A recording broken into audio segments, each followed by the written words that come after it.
bright, guiding us forward with all of his might. We stand by his side, a united stand, fighting for truth across the land. With God as our strength, our spirits will soar.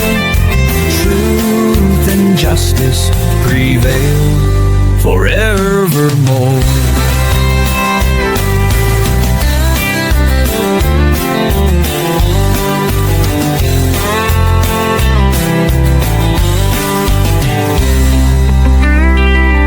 We stand by his side, a united stand, fighting for truth across the land.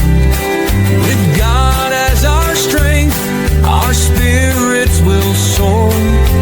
Truth and justice prevail forevermore. We stand by his side, a united stand, fighting for truth across the land. With God as our strength, our spirits will soar. Truth and justice prevail forevermore. We stand by his side, a united stand, fighting for truth across the land. With God as our strength, our spirits will soar. Truth and justice prevail forevermore. Forevermore.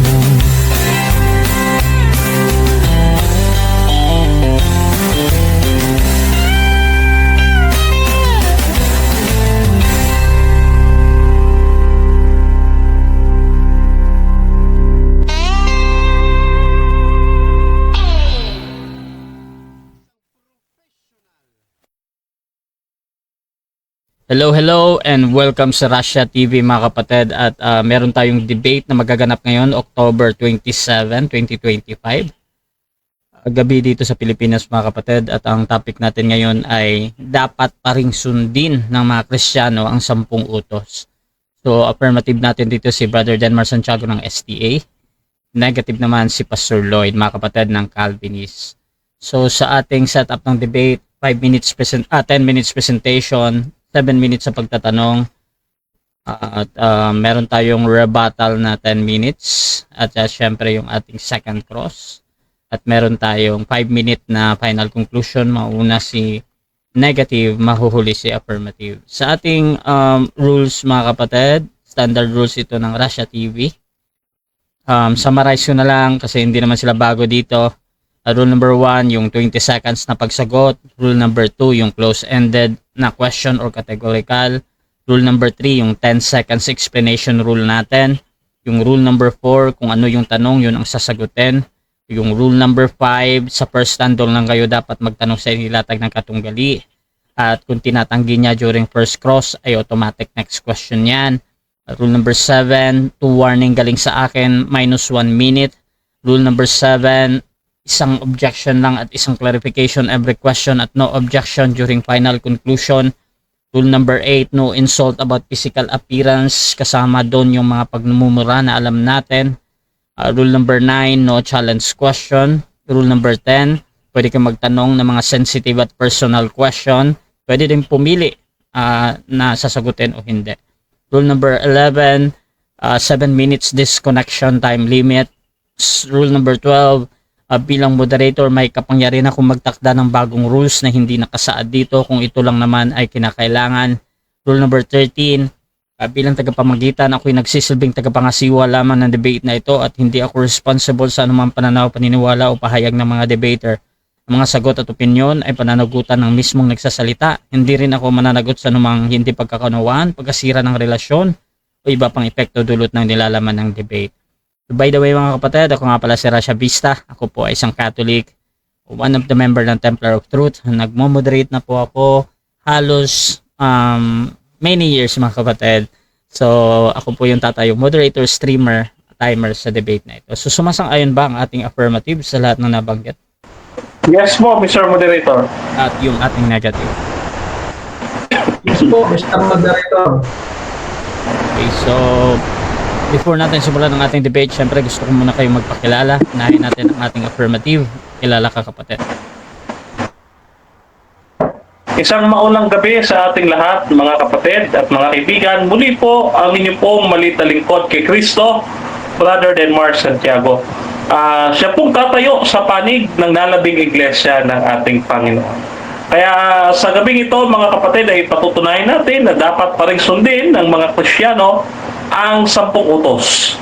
Kaya naman, inaasahan natin sa debating ito na nawa ang katotohanan lamang ang inyong pong masumpungan at hindi po kami ang inyong makita at mapapurihan kundi ang Panginoong Kristo lamang na siya karapat-dapat umani ng karangalan sa lahat ng mga bagay. Kaya pagpalay po kayo lahat ng ating Panginoon. This is a friendly, educational, and informative discussion. Wala pong sakitan. No? Kami magkaibigan ni Pastor dito. So, sports lang tayo. And God bless sa ating lahat, mga kapatid. Dako din tayo sa ating negative. Pakilala ka, Pastor. Okay, so ako nga pala si Pastor Lloyd Labrador Solatorio, isang Reformed Calvinist dito sa Capiz. Siyempre po, tayo po ay tatayo sa negative. Tututulan natin yung turo po ni Brother Denmark na kung saan ay papatunayan din natin sa dulo na yung pagsunod natin sa kautusan ay hindi kautusan ni Moses, kundi ang kautusan ni Kristo. Kaya dito po mga kapatid, kailangan po nating pansinin ang biblical at historical na aral at ano ba ang practical application nito sa ating panahon ngayon. So yan po ang ating tatayuan at tututulan natin na yung kautusan ay kailanman ay hindi inutos sa simbahan o sa iglesia ni Kristo na kanyang itinatag. So maraming salamat po sa gabi ito na tayo po ay makapagpatuloy sa pag-aaral kasama po ang ating kaibigang SDA, si Brother Denmark. So kami naman po ay yung focus po ng aming pag-aaral po rito ay exegetical saka biblical siyempre kung ano po yung makikita natin sa talata. So pagpalain po kayo ng ating may kapal, sa Diyos lamang po ang kaluwalhatian.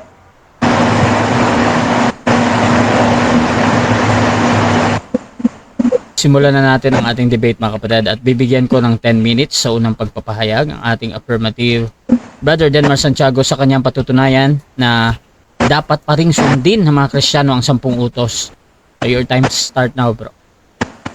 Isang maunang gabi po muli sa inyong lahat, mga kapatid, mga kaibigan. Ang inyong pong maliit na lingkod, Brother Denmar Santiago, ng nanabing iglesia ng Panginoon, ng Seventh-day Adventist. Tayo po ay sumasampalataya, mga kapatid, sa ating 28 fundamental beliefs. Kaya naman yung ating pag-aaral ay kinuha natin mula doon sa ating pinaka-opisyal na doktrina na siyang nanggaling sa Biblia. No? Kaya pansinin po natin, unang poste na ating ilalagay sa debating ito na dapat mapatumba ng ating negative side. Ang doktrina ng Adventist ay biblical. Yung dapat pa ding sundin ng mga Kristiyano ang 10 utos. Yan po, biblical po yan, ano? Ang sabi po dito sa aming fundamental beliefs, number 19, the great principles of God's law are embedded in the 10 Commandments. And exemplified in the life of Christ, they express God's love, will, purposes, and concerning human conduct and relationship, and are binding upon all people in every age. These precepts are the basis of God's covenant with His people and the standard in God's judgment. Through the agency of the Holy Spirit, they point out sin and awaken a sense of need of a Savior. Salvation is all of grace and not of works, but its footage is obedience to the commandments. This obedience develops Christian character and resulting a sense of well-being. It is an evidence of our love for the Lord and our concern for our fellow. The obedience of faith demonstrates the power of Christ transforms life and therefore strengthens Christian witness. Exodus chapter 20, verse 1 to 17. O yan, biblical po yan ha. Kaya dapat mamaya sa pagtutol ng ating negatibo, patunayan niya hindi biblical ang turo ng Adventist. No? Para mapatumba niya yung ating proposisyon. O ngayon, Deuteronomy chapter 28 verses 1 to 14, Psalms chapter 19 verse 7 to 14, chapter 40 verse 7 to 8, Matthew chapter 5 verse 17 to 20, Matthew chapter 22 verses 36 to 40, John chapter 14 verse 15, John chapter 15 verse 7 to 10, Romans chapter 8 verse 3 to 4, Ephesians chapter 2 verse 8 to 10, Hebrews 8 chapter 8 verses 8 to 10, 1 John 2:3 and 5:3, Revelation 12:17 and Revelation 14:12. No? Ito po yung aming doktrina. Nakita po ninyo mga kapatid, wala tayong binanggit na extra biblical. Lahat po yan biblical. Kaya naman po ang ating pinakaunang poste na itatayo, ang doktrina ng Adventist sa pagsunod sa kautusan ay biblical. O, kaya ang assignment natin sa ating kausap ngayong gabi ay masabi niyang hindi biblical yung aming fundamental beliefs na ating binasa. O, kailangan yung mga talatang ito na binanggit ko, tututulan niya mamaya. No? Kaya ngayon, ano ba po ang katunayan na ang 10 utos ay dapat pa ring sundin ng mga Kristiyano? Una, mga kapatid, ang kautusan, no? Ang kautusan ay ang kautusan po mga kapatid ay siyang basihan mga kapatid ng standard of judgment ng Panginoon. Halimbawa na lang sa Salmo chapter 119 verse 172. Yung commandments ng ating Panginoon ay tinatawag na righteousness o yung kanyang katwiran. So therefore, mga kapatid, no, it sets the standard of righteousness. No? So, ang bawat isa sa atin ay hahatulan, mga kapatid, sa pamamagitan ng kautusan. Sabi dito sa Ecclesiastes, ang talata ay 12 at 13. Sabi dito, fear God and keep His commandments. For God will bring every work into judgment, including every secret thing, whether it is a good or whether it is evil. Oh. Hindi lang po yan sa Ecclesiastes 12:13 nakasulat, kundi gayon din sa James chapter 2 verse 12. No? Sa madaling salita, mga kapatid, no?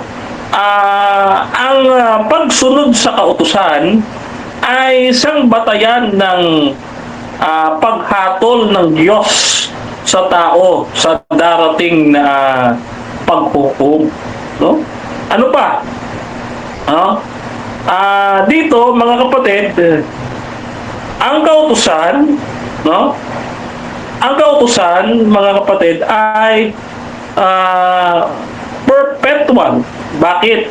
Kasi ito po'y nagpapakita ng karakter ng Diyos. No? Pagkahalimbawa, yung nasa Roma 7, ang sabi doon, ang kautusan ay banal, batuwid, at mabuti. No? Ang kautusan ay katuparan din ng pag-ibig. At ang sabi pa ng talata ng Biblia, the law is perfect. No? So ito'y kumakatawan sa karakter ng Diyos. No? Kaya, dito, sa ating kapanahunan, sa mga huling panahon, mga kapatid,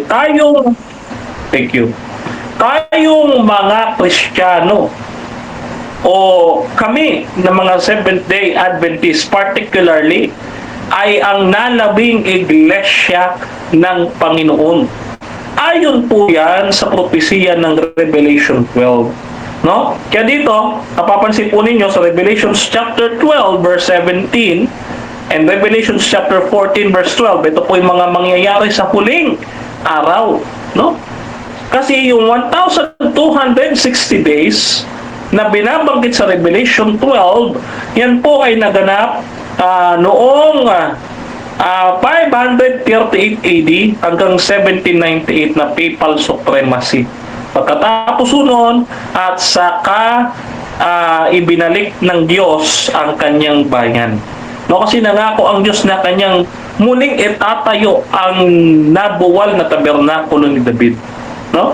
Kaya ngayon, dito sa Revelation chapter 12 verse 17, sabi dito, yung mga saints, yung mga tunay na santo, hindi santo ng Romano Katoliko, yung mga tunay na santo, keep the commandments of God and have the testimony of Jesus. So dito mga kapatid, pinapakita, no? Sabi nga dito sa Revelation chapter 14 verse 6 to 7 yung paghahanda, yung second message, yung second message, yung third message of the three angels messenger, mga kapatid, no? Sabi diyan, yun, yung pag-worship sa Panginoon, no? Na sambahin siya na lumikha ng langit at lupa. Yun po ay may kaugnayan yun sa Exodo talatang 20 versikulo 8 hanggang 11. Kaya dito sa 1 John chapter 5 verse 3, sabi pa ng isang apostol, no? This is the Lamb of God that we keep His commandments. Hindi tapos po ang debate kasi we keep His commandments and His commandments are not burdensome. So, ang mga tunay na Kristiyano ay pinapangunahan ng Panginoon Kristo na nagsabi mismo, sabi sa Mateo 5:17, hindi ko sinira ang kautusan, kundi upang ganapin. Kaya nagbigay ng halimbawa ang Panginoong Hesukristo sa Juan 13:15 na ang sabi, binigyan ko kayo ng halimbawa upang inyong tularan. No? Kaya dito, ang bilin ng Panginoon pa kay Juan na nagsulat din ng Revelation, sabi niya, if you love me, keep my commandments. John chapter 14 verse 15. Kung mahal natin ang Diyos, ikikip natin ang 10 utos. Kaya ngayon, sa unang tayo natin, yung unang poste natin, isa pa lamang po yan, no? Meron pa tayong 5. Ayan. Okay, so dyan nagtatapos ang unang pahayag ng ating affirmative. Dako tayo sa unang pagtatanong ng ating negative. Pastor Lloyd, 7 minutes, your time start. Okay, so una pong tanong ay sa biblical na basihan. So sabi mo kanina, Brother Mark, ang utos po na ibinigay kay Moses, ito daw ay biblical. So ngayon, ano ang patunay mo sa biblical na turo na ito ay inutos sa simbahan? Sa talatang iyong ginamit, ito yung tanong ko. Sa Exodus 19 at 20, kahit sa Deuteronomy, may binanggit po ba doon na ang Israelita ay ang simbahan? Okay, objection ako, Mr. Moderator. Shit. Objection ako, Mr. Moderator. Yung Exodus chapter 19, hindi ko pa nilatag. Ang nilatag ko, Exodus chapter 20. Okay, next question yan. Hindi pa daw niya nilatag yung sa 30.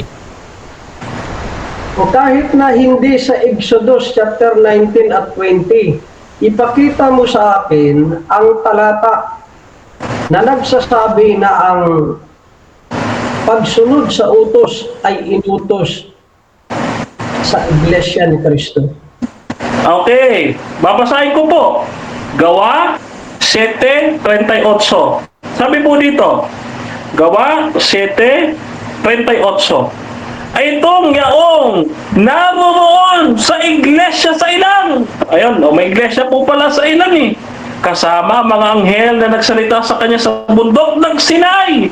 Sa mabinigay sa utos sa Sinai. Kasama ang ating magulang. Pangalawang tanong, ang iglesia ba sa ilang, yan ba ay ang iglesia ni Kristo? Yes! Yes po! Dahil ang tunay na iglesia ni Kristo ay nakatatag na noon. No? Ito nga ho katunayan eh. Itong yaong naroon sa iglesia sa ilang. Oh. Ito nga ho katunayan eh. Oh. Nagsitangkap ng mga aral na buhay upang ibigay sa atin. Bakit sinabi ni Kristo na I will build my church? So itatayo pa lang. Kung itatayo pa lang, sinabi mo na may iglesia na pala sa ilang, so ibig sabihin, nagkamali si Kristo nang sinabi niyang itatayo niya pa lang ang kanyang iglesia? No, kayo po mali. No? Yung salitang ginamit ni Kristo na I will build, yung okodomeo, ang ibig ho sabihin noon ay rebuild. Oh, mamaya ibibigay ko yung reference. No, na ang ibig sabihin ng okodomeo, rebuild. Hindi po build, kundi rebuild. Tapos dito po tayo, sige mga kapatid, kung ang 10 utos ay dapat din sundin ngayon, hindi ba ang sabi sa Book of Galatians ay nasa ilalim tayo ng kautusan na nagdadala ng sumpa ayon sa Galatians 3:10? Objection, Mr. Moderator, hindi ko pa nilalatag ang aklat ng Galatia. Magtanong siya ng iba. Automatic next question. So dito po sa Revelation chapter 12, binanggit mo, tsaka 14. Ang utos dyan na nabanggit, ang utos ng Diyos ayon sa Revelation, ito po ay isang insaktong 10 utos o lahat ng utos ng Diyos sa pamamagitan ni Kristo na binanggit ni Juan. Yan po ay tumutukoy sa 10 utos. Bakit? Ang nakalagay po sa talata ay entole. Pag po sinabing entole, yan po ay tumutukoy sa 10 utos. Sapagkat kapag ka nabasa na hindi entole, doon lamang mag-iiba. Oh, depende sa konteksto ang pagpapakahulugan. Kung ang 10 Commandments na nabanggit doon sa Book of Revelation, ayun ang 10 utos, bakit hindi binanggit ni Juan ang utos sa ika-4 na utos na ang Sabat na kung saan ay sa aklat ng Revelation wala kang mababasa? Meron po. Revelations chapter 14 verse 6 to 7. Ano sabi doon? Sambahin ninyo ang gumawa ng langit at lupa. Sa ating mababasa din sa Exodus 20 chapter verses 8 to 11, no? Na yung Sabat ay memorial of God's creation, pag-alaala, pagsamba sa Creator. Alam naman natin na walang Sabat na binanggit doon si Juan, pero ito na lang, maaari ka pa rin bang bumigay ng karagdagang talata sa aklat ng Revelasyon na direktang nag-uutos na dapat sundin ang Sabat? Yes! Meron! Revelations chapter 12 verse 17. No? Yung sa mga huling araw na ito, ang inuusig ng dragon, yung sumusunod sa 10 utos. Oh. Yun nga ho yun eh. Kasi yung 1,260 days doon sa Revelation 12 ay naganap noong 530 AD hanggang 1798 sa Dark Ages. Naniniwala ka ba na ang utos na binabanggit ni Juan ay hindi utos na ibinigay kay Moses, kundi utos ni Kristo na ibinilin niya at itinuro na sundin ng iglesia? Hindi po ko uma-agree at naniniwala sa inyong opinyon. Sapagkat ang nakasulat sa Griegong salita sa Revelation 12, entole. Pagka sinabi Commandments po yan. Kung titingnan nyo po yan sa diksionaryong Griego, yan po ay 10 utos. Next question. Hindi ba malinaw sa lumang tipan na pag sinabi 10 utos o kahit na ang pautusan ni Moses, hindi lang yan tumatalakay sa Decalogue o sa 10 utos, kundi yan ay tumutukoy sa lahat ng utos na ipinagkaloob kay Moses na dapat sundin? Bakit hindi na natin dapat sundin ang pag-aalay? Kung yan ay utos din ni Moses, ang naibinigay kay Moses. Okay, dahil ang ceremonial law, yun po ang inabolish. Yung moral law, na including ang 10 utos, dapat pa rin 7 sundin. minutes. Okay, so dyan nagtatapos mga kapatid Okay. ang unang pahayag o unang pagtatanong ng ating negative sa affirmative. So, shoutout muna sa ating nasa live mga kapatid. Kay Junifer Lumindas, sabi niya si John ay Old Testament in mind sa pagsulat. Shoutout din kay Emmanuel Jeffrey Liad and that he set a new covenant, he had made that first old, now that which decayeth and waxeth old is ready to vanish away. Hebrew 8 verse 13. Shoutout din kay Junjuniana, kay Lelus Rovena. Ang sinira ni Kristo na nirereklamo ng mga Sabatarian ay ang maling pagsamba sa araw ng Sabat by salita ng Diyos. Shoutout din kay Nomar Adnarab. Tama lang po na sundin ang 10C pero hindi para maligtas dahil ang mga ligtas na at mga anak na ng Diyos ang nakasusunod lamang sa mga kautusan ng Diyos. Alam nga naman, ang mga hindi paligtas at mga anak pa ng demonyo ang makakasunod sa mga kautusan ng Diyos. Ito din kay June Mark, Bustamante, Kuyawag Lemoy, but ang dami namang palpak na propesiya ng mga kagrupo ninyo na hindi natupad. Lahat ba ng law talaga natupad na ninyo? Shoutout din kay June. Sabi niya, Banat, Pastor Lloyd. Emi Alfonso, go bro, Denmark. Sabi naman dito ni, shoutout din kay Pastor Rene Medel. Ayan. At dito din kay More Than Conqueror, the minister of death is a reference to the old covenant law found in the Bible, 2 Corinthians 3 verse 7. Willie Cruz, sabi niya, kahit anong gawin ng mga suwail sa 10 utos na tutulan nila yan, talagang magiging kriminal sila, puno na ang bilangguan, wag nyo nang dagdagan. So mga kapatid, tuloy-tuloy tayo dito at dako tayo sa ating negative presentation. Pastor Lloyd ng Calvinist, your time start now. Bro, mag-share ako ng presentation.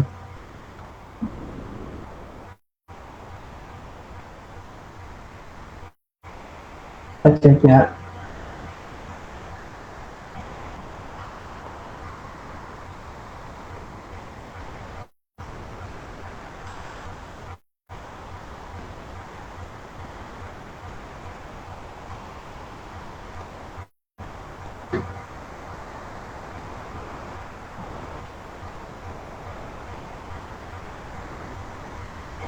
Ayan.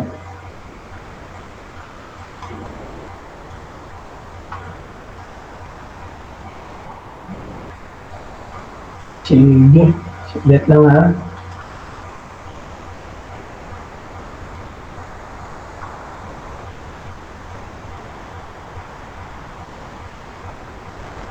Bakit wala?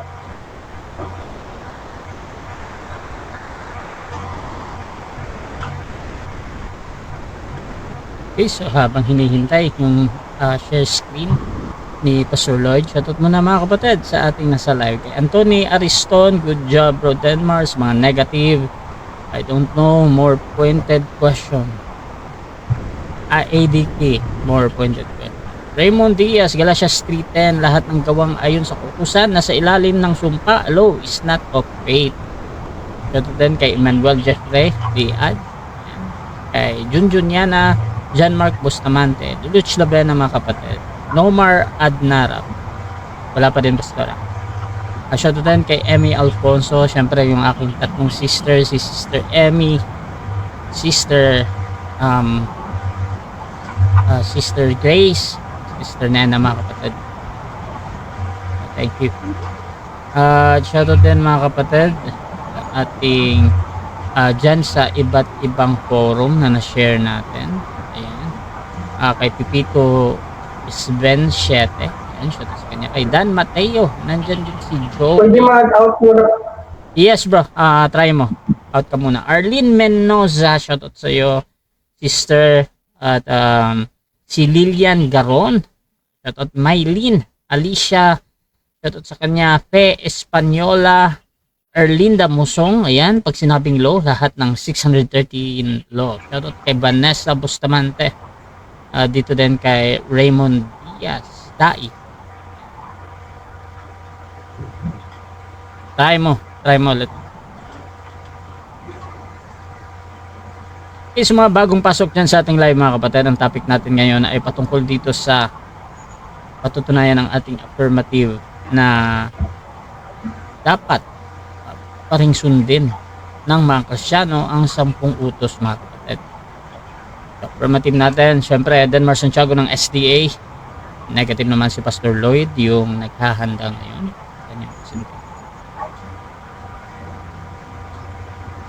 Yun. Saglit lang bro. Sige lang.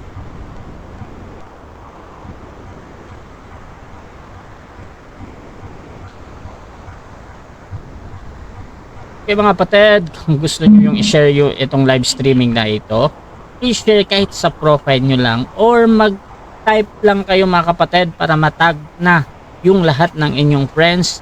Simply just comment at highlights mga kapatid or at followers kung meron kayong ganyan. Dapat meron siyang yung parang naka-highlight para talagang naka-link na talaga mga kapatid. So automatic magtatag yung friends nyo para kung sino man makapanood ng mga ganitong usapan mga kapatid. Napakaganda. Basta SDA mga kapatid, syempre specialty nila yan yung 10 commandments. At dito din sa ating negative mga kapatid ay gigibain. So hintayin natin ang ating negative.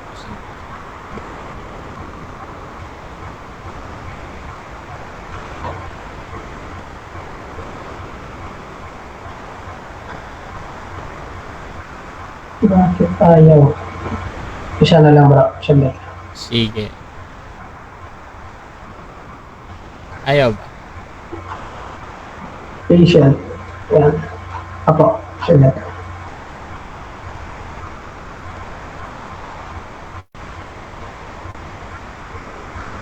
Yan. Pacheck ka bro. Hindi pa rin bro. Wala pa din. Saan ka ba naka-call bro? Saan yung call? Sa group chat. Hindi, I mean anong gamit mo? Share your screen sa Microsoft Word. Ay, sa computer ba yan? Sa computer? Sa computer tong call O, sa natin? Sa computer to yung call natin, di ba? Oo. Sige bro, punta ka sa ano bro? Call natin. Your screen dyan. Sa baba. Sa baba.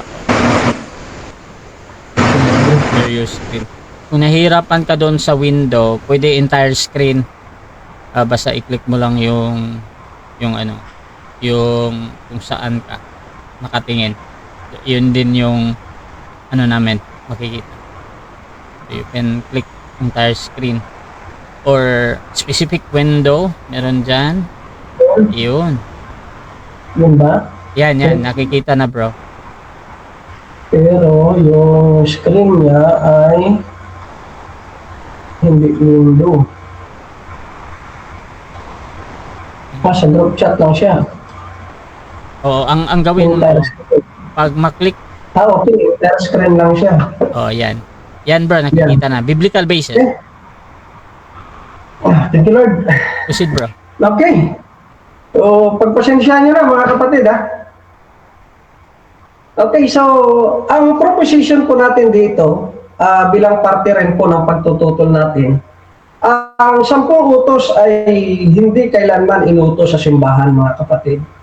So, ito po ay sa lumang tipan at tayo po ay nasa bagong tipan.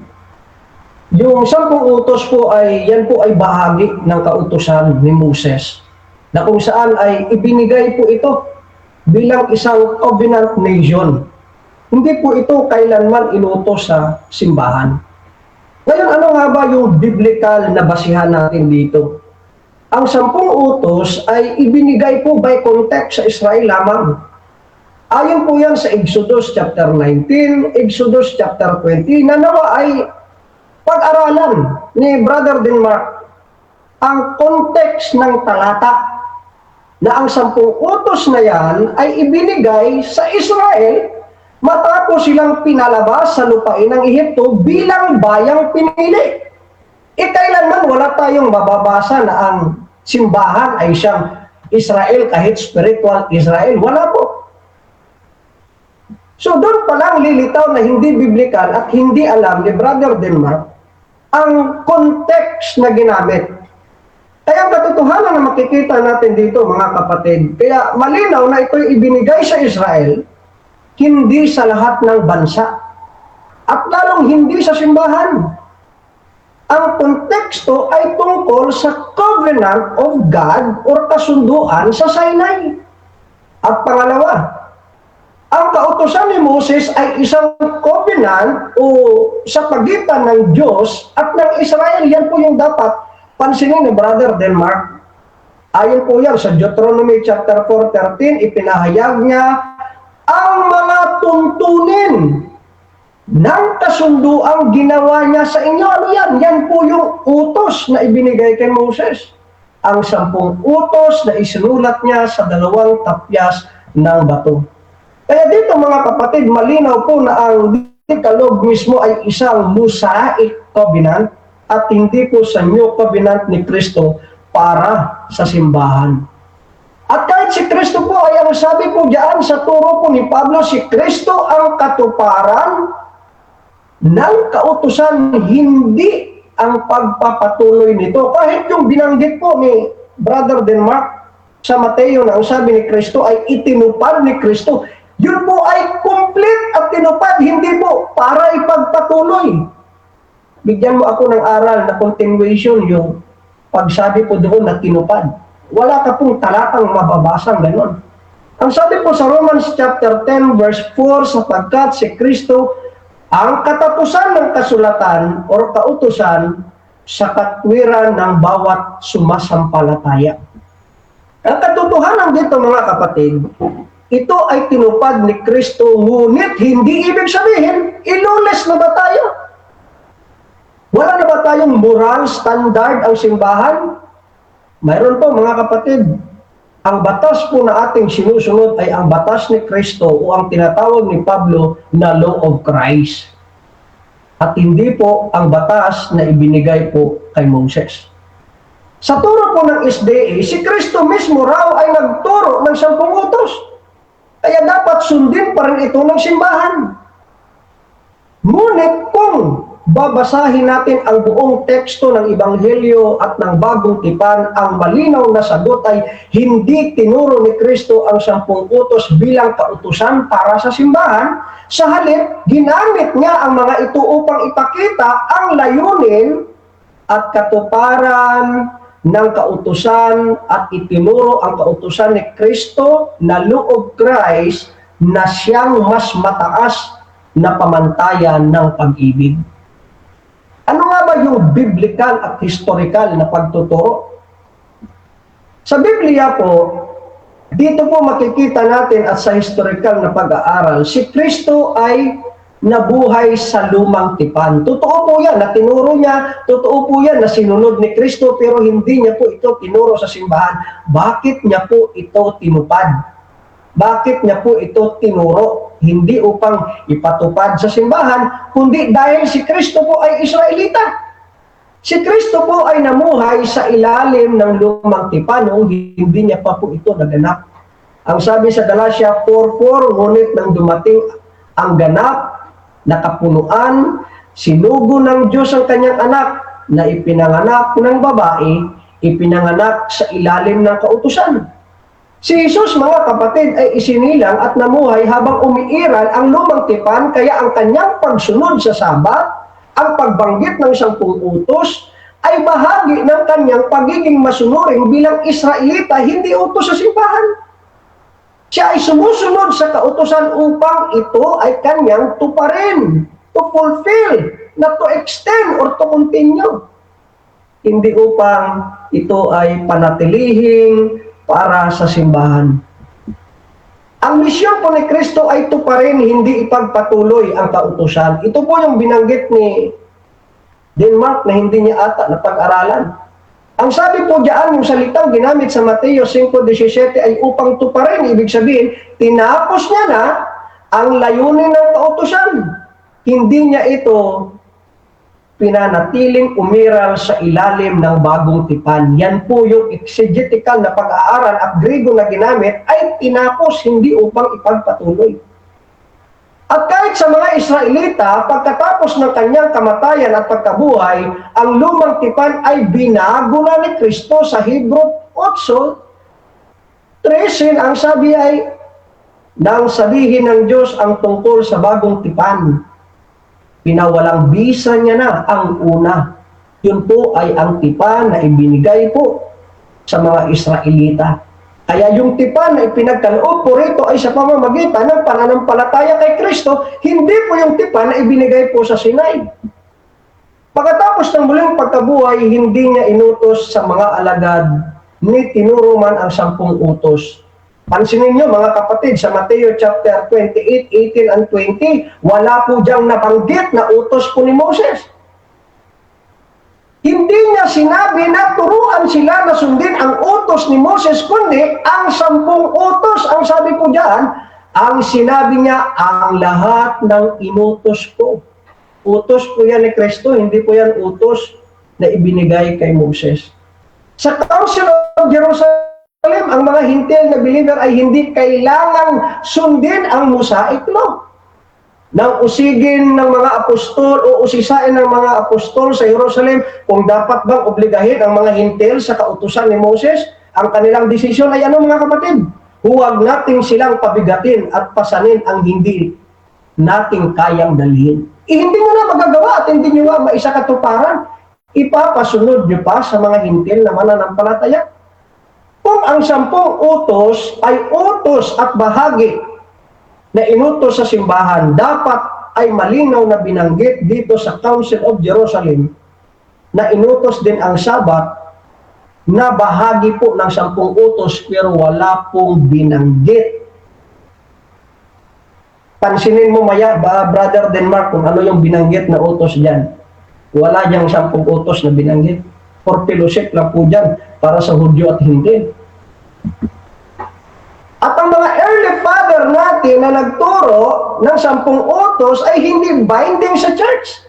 Si Justin Martyr, si Eranius, dito po makikita po natin mga kapatid, ang mga unang Kristiyano ay alam na ang Mosaic Law ay tapos na kay Kristo at hindi inutos kailanman sa simbahan. At ano po ba yung practical application po natin dito sa gawaing Kristiyano? Ang moralidad ng Kristiyano ay nakabatay sa law of Christ, not law of Moses. Kaya nga sabi ni Pablo sa Galatians chapter 6 verse 2, dalhin ninyo ang mga pasa ng isa't isa at gayon din, at ganong inyong matupad ang kautusan ni Kristo. Ang mga utos na ito ay higit pa sa nakasulat sa tapyas na bato, ito po ay isinulat sa puso ng bawat tao.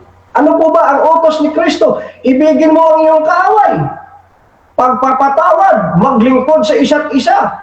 Utos ng pag-ibig, ito ang tinatawag ni Pablo na law of Christ, not law of Moses. Ang bagong kautusan ni Kristo ay utos ng pag-ibig, hindi kopya ng Dekalogo. Nandyan din po, mababasa po sa Juan 13:34, isang bagong utos ang ibinigay ko sa inyo, na kayo'y mag-ibigan sa isa't isa gaya ng pag-ibig ko sa inyo. Kung ito'y dati na nautos, hindi po ito bago.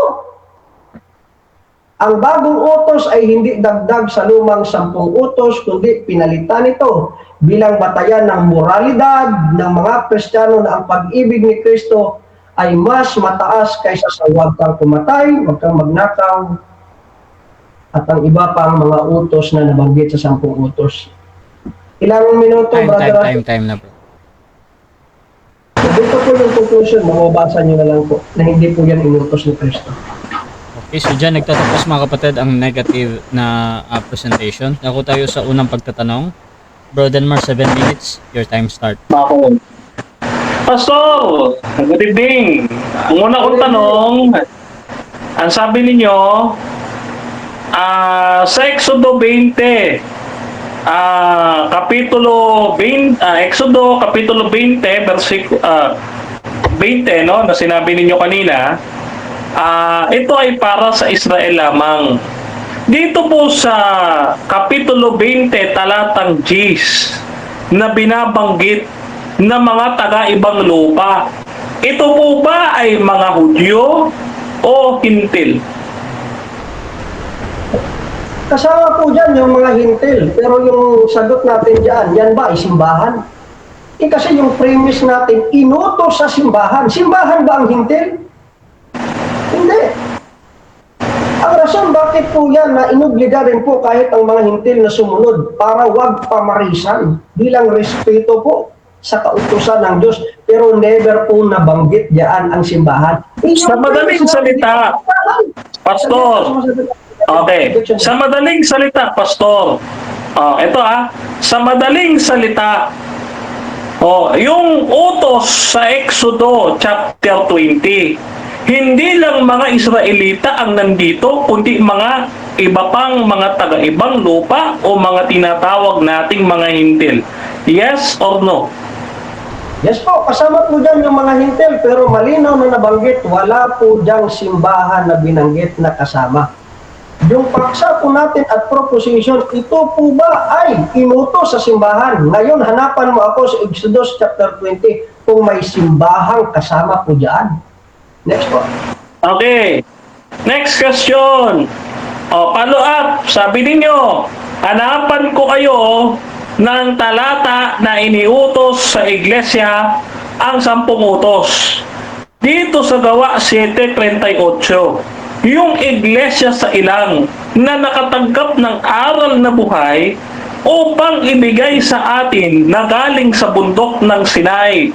Tanong, tinututulan niyo po ba na may iglesia sa ilang? Yes or no?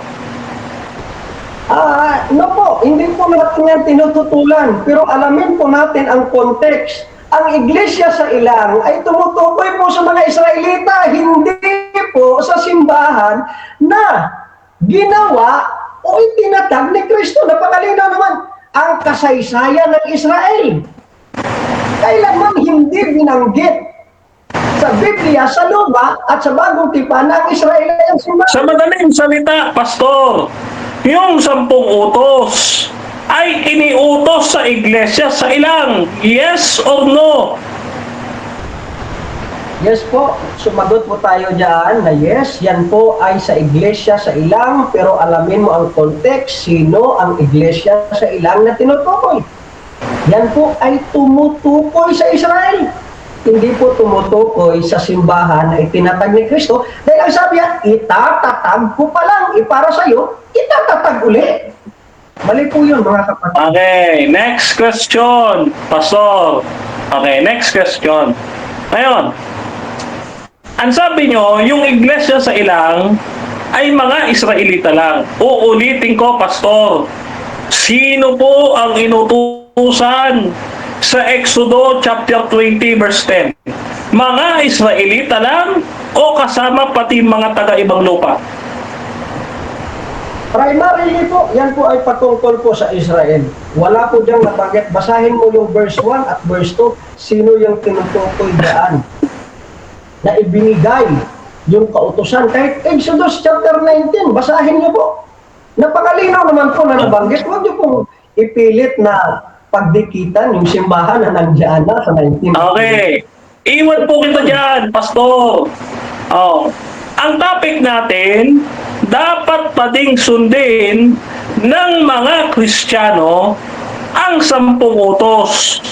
Ngayon, itatanong ko po sa inyo, at babasahin ko po sa inyo yung mga nakalagay sa 10 utos. Halimbawa, pastor, ang sabi, eto sabi dito, huwag kang gagawa para sa iyo ng larawang inanyuan. Tanong, dapat bang sundin ng mga Kristiyano ang utos na ito o gumawa na lang tayo ng ribulto gaya ng Katoliko? Mali po yung premise ninyo. Ang tawag po Objection. dyan, Objection. Objection, moderator sa Objection, mauna muna Mr. yung Moderator. objection ha. Proceed. Affirmative.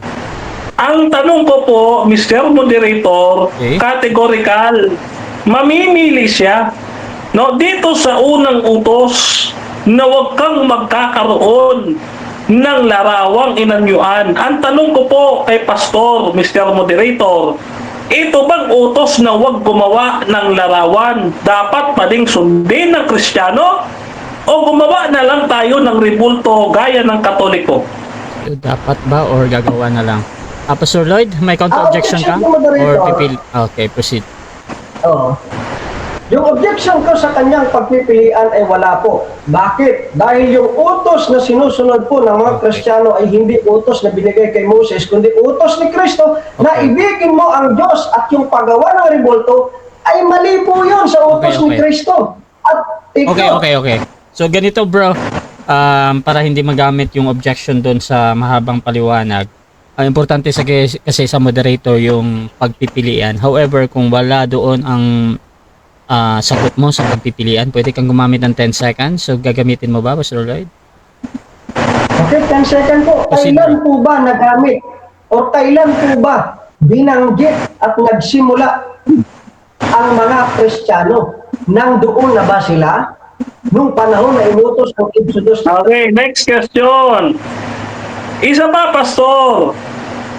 Kung hindi na dapat sundin ng mga Kristiyano ang 10 utos, tanong ko po sa inyo, dapat bang pumatay, magnakaw, mga lunya ang mga Kristiyano? Yes or no? Ano po? Mga kapatid, malinaw naman kanina yung presentasyon ko na ang pag-ibig ni Kristo ang batayan. Yung pagsunod po natin na huwag kang pumatay o kung ano man ang binanggit ni Brother Denmark, yan po ay pagsunod sa kautusan ni Kristo. Hindi po sa pagsunod na ibinigay kay Moses. Malinaw naman na binanggit ko na may kautusan tayo. Okay, next question. Yun po bang huwag kang papatay, huwag kang magnakaw, at huwag kang mangalunya na sabi nyo dapat sundin ng mga Kristiyano? Nasa 10 utos rin ba yan? Yes or no? Ano po mga kapatid? Yan po, yes po. Yan po ay nasa 10 utos. Kaya nga malinaw na sinabi ko sa inyo, kahit hindi man po ang 10 utos ang kanilang sundin. Dahil dun po sa bagong utos na ibinigay ni Kristo, na ibigin mo ang inyong kapwa. Ang umibig ba sa kapwa ay papatay at magnanakaw? Ibig sabihin... Okay, next question. Iwanan na kita dyan, Pastor. Iwanan na kita dyan. Time na? Time bro. Time. 7 minutes time. Okay. So, 6 seconds na lang Ayaw. yan. So, dako tayo mga kapatid sa rebuttal. Pero bago yan, shoutout muna kay David Okay. Stan. Sabi niya, kailangan nilang maging kasapi sa bayang Israel. Nagpa-convert sila sa Israel upang maging karapat-dapat sila. Shoutout tayo kay Jonathan Baliktorian. Pastor Lloyd, hipokrito. Sabi naman ni Jonifer Luminda, si Kristo sumunod sa 10 utos. Shoutout din kay Will Cruz. Di sundin ng buo, hindi partial na pagsunod. Erlinda Musong, mali talaga ang paggawa ng larawan, Denmar. Shoutout din kay Regel Toledo, patay huli ka. Go bro, Denmar. Shoutout din mga kapatid dito kay Jimmy Ibanghelio. Ano ba ang church o simbahan? Hindi ba mga tao na tinawagan? Shoutout din mga kapatid kay Erlinda Musong. Yan. So, dako tayo sa rebuttal, Brother Denmar Santiago ng SDA. Your time start now. Yes. Thank you so much. Ngayon, gusto daw niya ni Pastor ng kontekstual. Ngayon dito po nagkabuko-buko, no? Nagkabukol-bukol. yung kanyang pagsagot. Bakit to? Eto, no, papaliwanag natin. Unang tanong ko sa kanya, yung bang taga-ibang lupa? Kasi sabi niya yung mga Israelita lang ang inutusan. No? Doon sa bahagi ng pag-utos sa Sabat, kasama pala ang hintil o mga taga-ibang lupa. Exodus chapter 20 verse 10. Ang palusot naman, hindi daw sa iglesia. Naghanap tayo ng talata na para sa iglesia.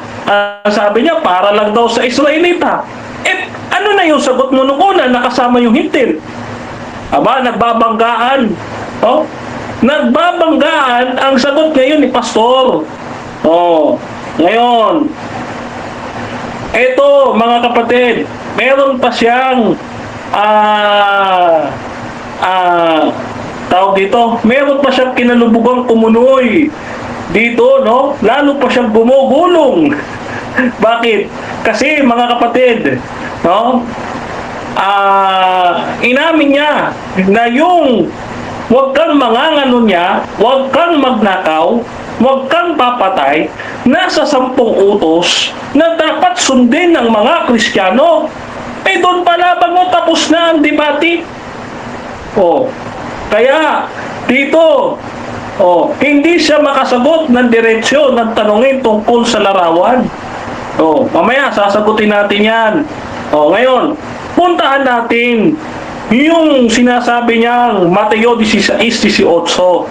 Dito po sa Mateo 16:18, ang nakalagay ay okodomeo. Dito sa Thayers, Strong Concordance 3618. Ano sabi? Okodomeo, metaphorically, contextually, equivalent to restore, to rebuild, to repair.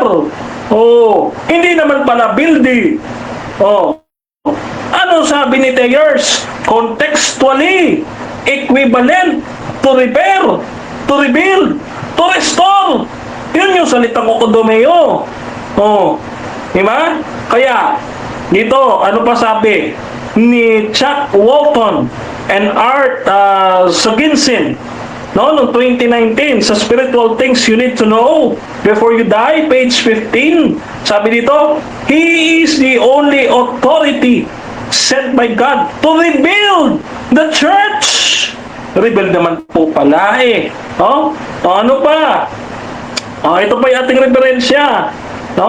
Dito naman sa, tuloy natin. Sabi dito, in other words, the church where we get there is associated to worship to God must be the church that build. That time our Lord Jesus Christ rebuilt it. Ni-rebuild naman po pala pastor kaya tama po kami ng mga Adventist. Yung iglesia sa ilang ni-rebuild. Ni-rebuild.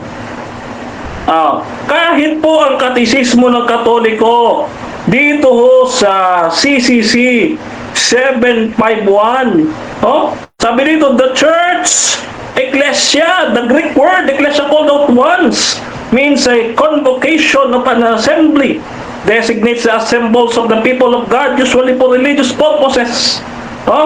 Dito, tingnan natin Ecclesia is called frequently to the Greek Old Testament for the assembly of the chosen people before God, above of the assembly on the Mount Sinai, where Israel received the law and was established by God in His holy people by calling itself church. Para ho sa Katoliko, merong church in the wilderness. Di ba? Kaya dito, bakit po kailangang i-restore? Yun ang tanong bakit kailangang i-restore ang iglesia? Yun i-restore ang iglesia. Bakit? Kasi nabuwal, natumba sa panahon ni Amos. Sa panahon ni Amos natumba. Kasi sila'y tumalikod, sumamba sa Diyos-Diyosan, mga rebulto at mga larawan na gaya ng sa Katoliko. Kaya yung gusto na lumabag sa 10 utos, yan mga kapatid, Yan. Yung mga tumalikod, hindi sila tunay na iglesia. Ngayon, Pastor Lloyd, yung ibigin mo ang iyong kapwa at ibigin mo ang iyong sarili. Yung utos na yon, hindi bagong utos, kundi nasa lumang tipan din. Ito, basahin natin. Napagkakamali si Pastor, binasa niya, siya daw bagong utos. Ito, basahin natin. Bagong utos ba ibigin ng Diyos? Tingnan ninyo mga kapatid, huwag kayong padadaya. Levitico 19, talata ay 18. Huwag kayong maghiganti o magtatanim laban sa mga anak ng iyong bayan, kundi ibigin ninyo ang inyong kapwa na gaya ng inyong sarili. Ako ang Panginoon. Ayun naman po pala mga kapatid. Yung utos na ibigin ng iyong kapwa ay nasa matandang tipan din. Hindi siya bagong utos. Yung ibigin mo ang Diyos. Pagka sinabing ibigin mo ang Diyos, ito, nasa Deuteronomy 6:5, at inyong ibigin ang Panginoon mong Diyos ng iyong buong puso, buong kaluluwa at buong pag-iisip. Nasa matandang tipan naman po pala. Hindi bagong utos. Ano ka ba naman, Pastor? Ikaw na nga po nagbasa, hindi nyo pa naintindihan? Eto kayo na nga nagbasa. Ako magbabasa para sa inyo. 1 John chapter 2 verse 7. Mga minamahal, wala akong isinusulat sa inyo na bagong utos, kundi ang dating utos na nasa inyo buhat ng pasimula. Ang dating utos ay salita na inyong narinig. Ano yung dating utos, Pastor? Yung ibigin mo ang Diyos, ibigin mo ang iyong kapwa. Kaya yung 10 utos, may dalawang kategorya. Yung una hanggang 4 na kautusan, yan ay tumutukoy sa ibigin mo ang Diyos. Yung 5 hanggang 10 ay ibigin mo ang iyong kapwa.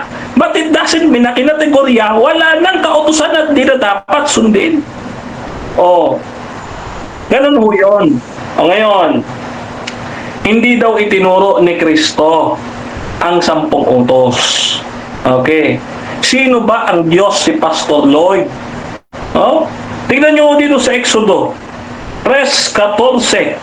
Sino ang Diyos ni Moses na nag-utos sa kanya? Sabi niya dito, at sinabi ng Diyos kay Moses, ako, yaong ako nga. At kanyang sinabi ganito, sabihin mo sa mga anak ng Israel, sinugo ako sa inyo ni ako nga. Sino to, Pastor? Di ba si Kristo? Nang makilalang ako nga? 1:8-58. Huwag mong sabihin hindi nagturo si Kristo ng 10 utos. Dahil ang Diyos ni Abraham, Diyos ni Jacob, Diyos ni Isaac, si Kristo na ating Panginoon. Hindi po ba nag-i-exist sa inyo ang Kristo sa matandang tipan? Questionable ho yan. Ngayon, pansinin po ninyo mga kapatid, yung sinasabi niya na dahil hindi na daw utos ito sa iglesia. Basahin po nating maigi. Gawa 7:38. Ito yaong naroroon sa iglesia sa ilang. Meron po palang iglesia sa ilang Sabi niya, umagri siya dito sa talatang ito. Kasama ang anghel at nagsalita sa kanya sa bundok ng Sinai. Kasama ang ating mga magulang na siyang nagsitanggap, sila'y tumanggap. Yung mga magulang natin, upang ibigay sa atin. Kanino daw? Sa atin.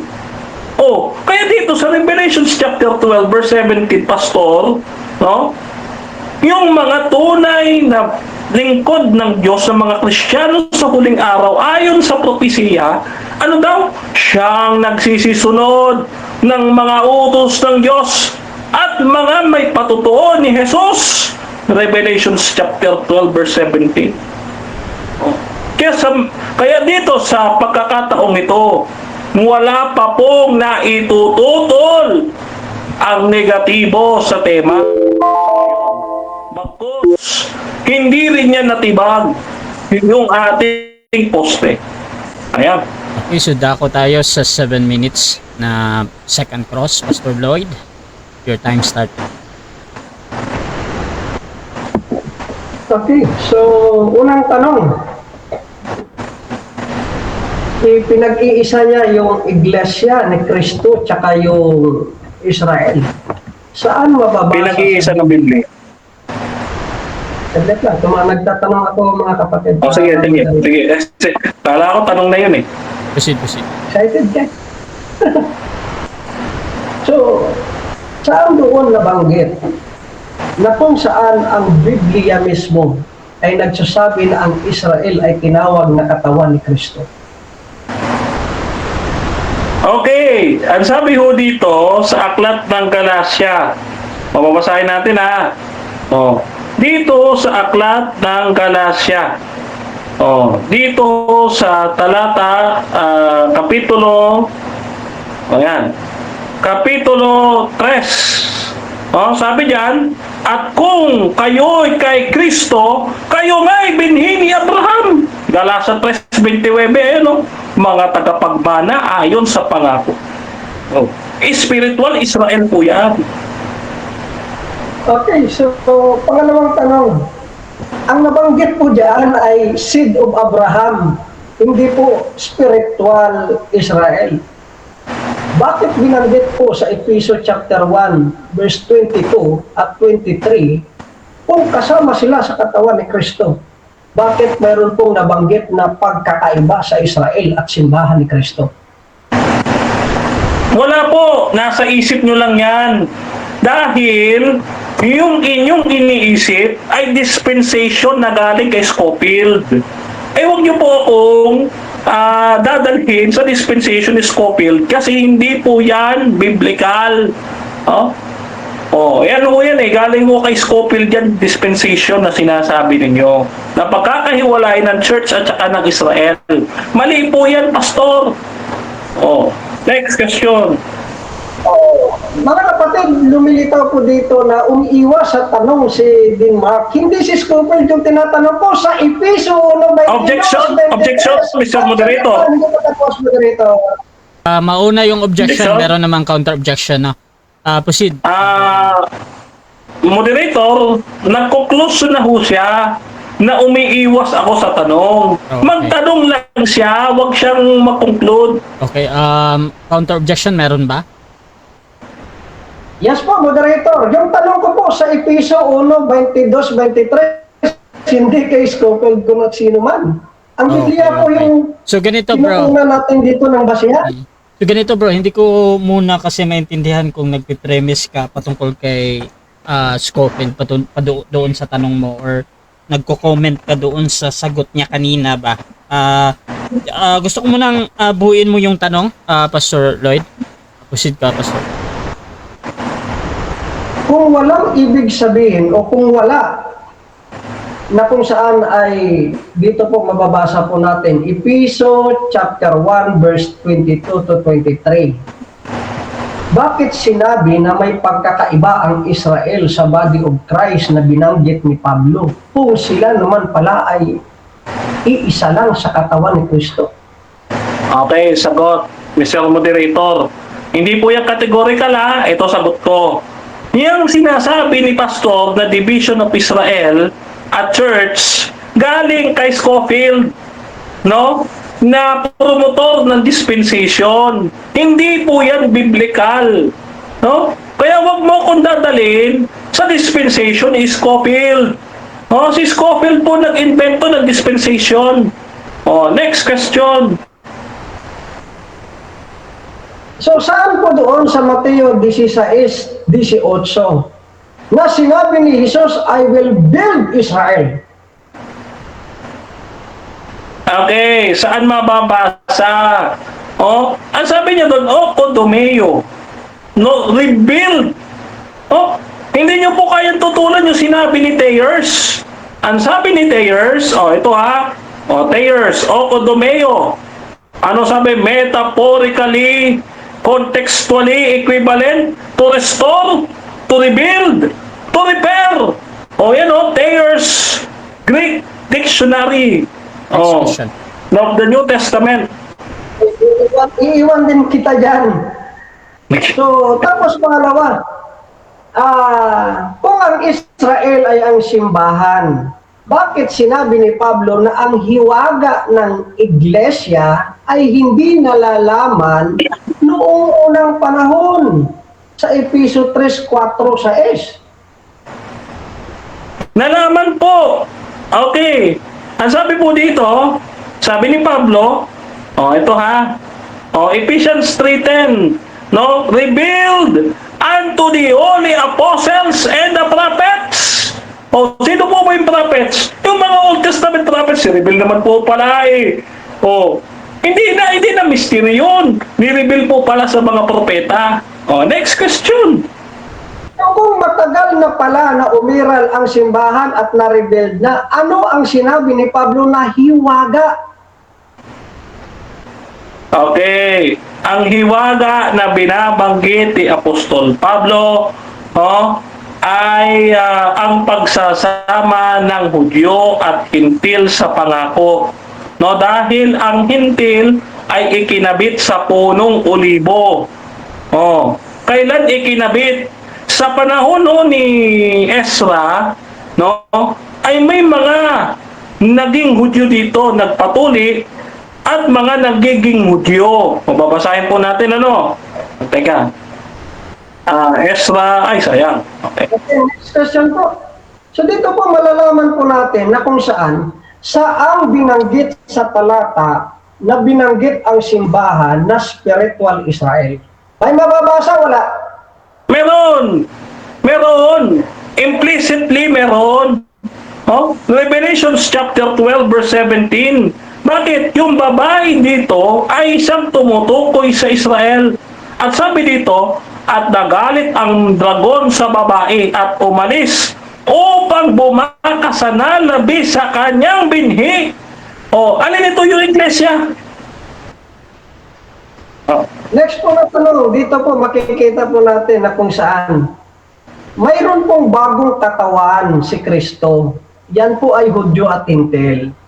So ayon sa Efeso 2:14-16, pinagsama ni Kristo ang Hudyo at Hintil sa isang katawan. Kung ang Israel na ang church, saan papasok ang Hintil dito? Saan papasok ang Hintil? Papasok doon pa lamang sa matandang tipan, may Hintil na. Dito nga lang sa Exodo 20 kayo na nga umamin na yung mga taga-ibang lupa, inutusang mangilin ng Sabat. Sabi dito, ay sayang. Okay, so dyan nagtatapos na ang second cross ng ating negative. So dako tayo sa presentation ng ating negative rebuttal ito. Pastor, Mag-share screen ako, bro. Okay, hintayin ko. Shoutout muna mga kapatid sa ating nasa live at dito kay Fernando Camacho, magandang daloy ng debate, lamang na lamang sa Q&A si Denmar, pero mabait rin ka-debate si Pastor Lloyd at mahinahon rin. Shoutout kay Japhet Amador, actually ang 10 utos ay ginawang 2 utos sa New Testament at applicable pa rin sa lahat.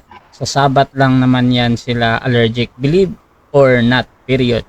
Ito din kay Jonathan Baliktorian, mga pastor na dala ng Bible tapos against sa nakasulat sa Bible, ang tawag yan ay hipokrito.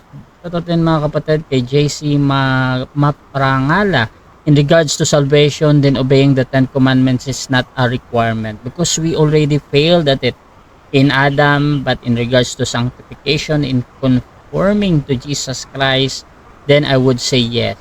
To love God with all of our hearts, mind, soul, and strength, loving our neighbors as we love ourselves, it is the summary of the 10 commandments. Shoutout din kay June Mark Bustamante, objection na naman yan.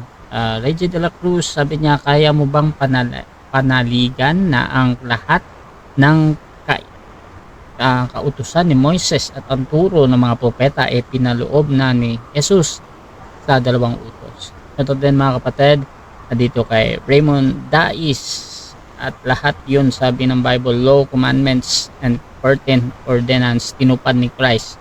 kaya kautosan na ni Christ ang mananampalataya kay Christ. The just shall live by faith, not by the law. So, shoutout din kay Julio Villante, sulpot versus sulpot, sabi niya. John Mark, pareho kayong mali. At tuloy-tuloy tayo dito. Pastor Lloyd, nakikita ko na yung share screen. Your time start now. Okay, so bago pa ako mag-present, i-rebat ko po muna yung sinasabi kanina ni Denmark na hindi niya talaga nauunawaan na yung salita po nung binanggit ni Kristo na I will build my church sa Mateo 16:18 na kung saan ay to construct po yun, to establish. Itinanong ko nga siya, sinabi ba dyan na I will build Israel? Ayun po, nagkalito-lito na siya. Kasi nga sinabi po doon ay I will build my church. Hindi po Israel. Dito po nakikita po natin yung dalawang magkaiba. Tayo po ay hindi po tayo tumututol na kung saan ay wala tayong utos. Meron pong utos, pero yung utos na yun ay kay Kristo. Yun po ang itinuro sa simbahan at sa mga Israel ay yung ibinigay kay Moses. So, dito po pansinin po natin mga kapatid, ito po yung mga mostly na mga talata na ginagamit ng mga SDA na kung saan ay sa pananaw nila ang 10 utos.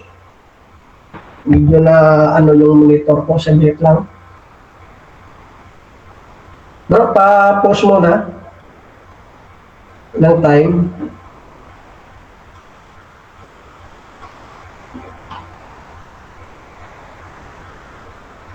Nandyan ba? Oo.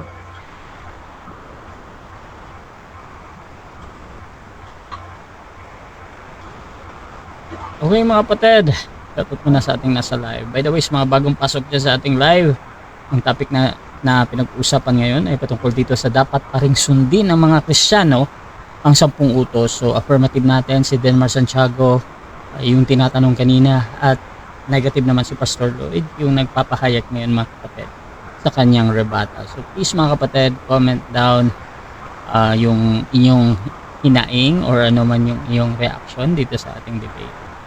At ayan, pananaw ng SD. 8 minutes pa bro, 42 seconds. So, ito po yung pananaw ng mga SDA mga kapatid na ang 10 utos ay itinuturing daw ito na eternal o tinatawag nilang moral law na nananatili kahit matapos na noong panahon na ipinako po si Kristo sa cross. Pamantayan ng kabanalan at paghatol. So, yung slogan nila ay kung may kasalanan pa, may batas pa.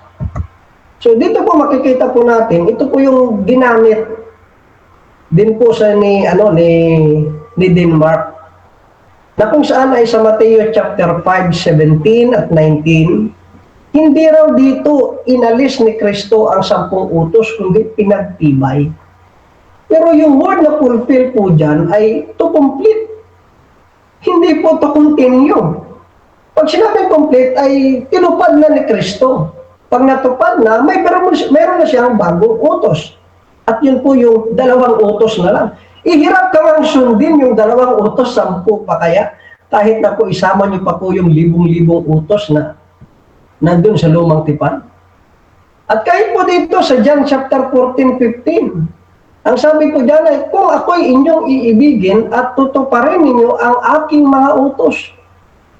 Ang utos ba dyan ay utos na ibinigay kay Moses? Ang aking utos, yan po ay mga tagubilin ni Kristo sa John chapter 15, verse 12. Hindi ang utos na ibinigay sa Sinai, kundi utos ng pag-ibig sa ilalim ng bagong tipan, mga kapatid. At dito rin po sa Romans chapter 3, verse 38 na ginagamit din po ng mga SDA, ipinawalang saysay ba namin ang kautusan? Ito hindi pa ito nagamit ni Denmark. Pero ito po yung pinaka-strong verse nila dahil sa pananampalatayang ito, hindi sa halip pinagtibay pa nga namin ito.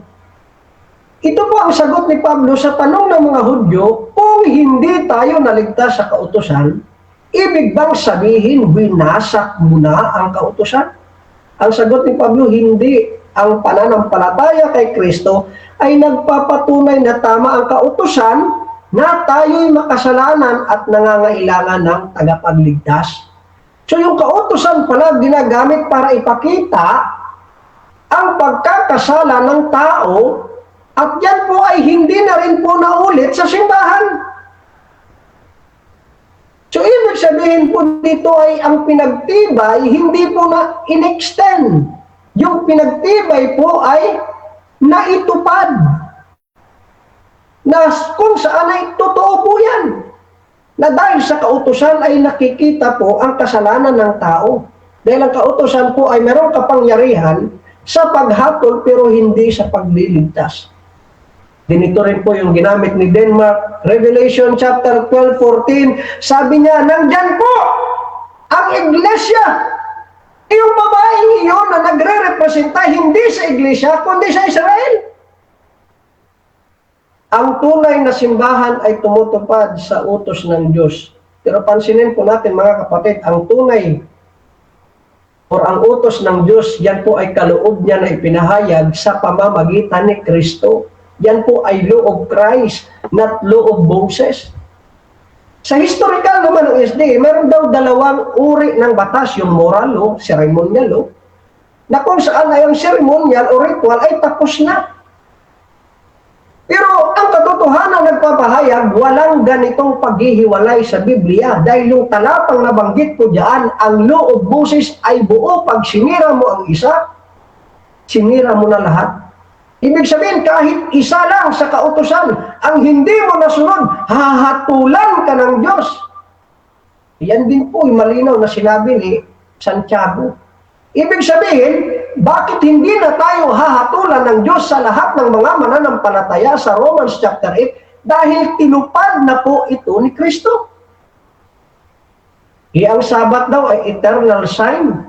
Ang Sabat ay walang hanggang tanda. Kahit ang Sabat sa New Testament ay hindi binanggit na dapat itong ikip ng mga mananampalataya. At kahit po dito sa Deuteronomy chapter 5, ang tipan ay binigay lamang ay sa Israel, hindi po sa lahat ng bansa. Alam naman natin, kahit na sa Exodus chapter 16, kahit na po sa Exodus chapter 20, yun po ay patungkol sa mga Israelita, hindi po sa simbahan. Kailan lang ba naging Kristiyano na tinawag na Kristiyano ang mga mananampalataya sa bagong tipan? Yan po sa Antioch, hindi po doon sa lumang tipan. Para kay Denmark, may Kristiyano na sa lumang tipan. Alam niya ba kung anong ibig sabihin ng Christian? Mga taga-sunod ni Kristo. So, ibig sabihin, kaya sana'y maunawaan po ng mga SDA na ang fulfillment ay hindi continuation. Yan po ay completion. Ang law keeper ay hindi Christ living sa New Testament. At ang Sabbath rest ay natupad. Kaya ang rest natin ay kay Christ. So ibig sabihin mga kapatid, ang kautusan ay ibinigay upang ipakita ang kasalanan. Totoo po yan. Ngunit si Kristo ay dumating upang alisin ito, isakatuparan ito. Yan po ang sabi ng talata. Kaya ang katotohanan, hindi tayo tinawag upang manatiling alipin ng kautusan na ibinigay sa Sinai, kundi maging anak sa ilalim ng biyaya. May bagong kautusan. Ano kautusan ito? Ang kautusang ipinagkaloob o ibinigay sa atin ni Kristo na dalawa lang. Ibigin mo ang Diyos at kung inibig mo ang Diyos, hindi ka gagawa ng revolto. At kung inibig mo ang iyong kapwa, hindi ka magnanakaw. Hindi ka mangangalunya. Natupad po. Ang 10 utos, kahit hindi ito ang basihan mo, dahil sinunod mo ang utos ni Kristo. Yan nga ba yung 10 utos? Dapat una ang Diyos sa iyong buhay, pangalawa, huwag kang gagawa ng Diyos-Diyosan, pangatlo, huwag mong gamitin ang pangalan ng Diyos sa walang kabuluhan, pang-apat, yan po ay ang pagkip ng Sabat, yan po ay pagtupad, o yan po ay tinupad na ni Kristo sa pag-ibig sa Diyos. At kahit po yung 6 na natitira, pagalang sa magulang, huwag kang mangangalunya, huwag kang papatay, huwag kang magnanakaw, huwag kang magsisinungaling, huwag kang mag-iimbot. Yan din po ay pag-ibig sa kapwa. Ibig sabihin, ang kautusan na ibinilin po sa iglesia, yan po yung dalawang utos na dapat nating sundin kahit hindi ang standard na ibinigay po doon kay Moses. Ang inyong sinusunod, kahit sa dalawang utos lang, na isa katuparan na rin yung kautusan na ipinagkaloob kay Moses na kailanman ay hindi inutos sa simbahan kundi sa mga Israelita, mga kapatid. So, yun po yung dapat pansinin ni kapatid na Denmark. Next po. Ilang time, Brother Russia?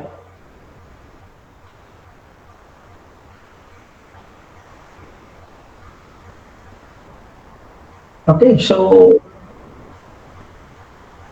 mga kapatid, kami po ay naniniwala na may utos pa rin po sa simbahan. Ang utos na yun po yung dalawang utos. Kay Pablo nga, isa na lang. Yung isa na yun ay nasa Galatians chapter 6 verse 1. Yung pagtulong sa iyong kapatid ay pagtupad sa utos ni Kristo. At yung pagtupad sa utos ni Kristo ay pagtupad na rin sa utos na ibinigay kay Moses. Yun lamang po mga kapatid, dapat ninyong pag-aralan po yan.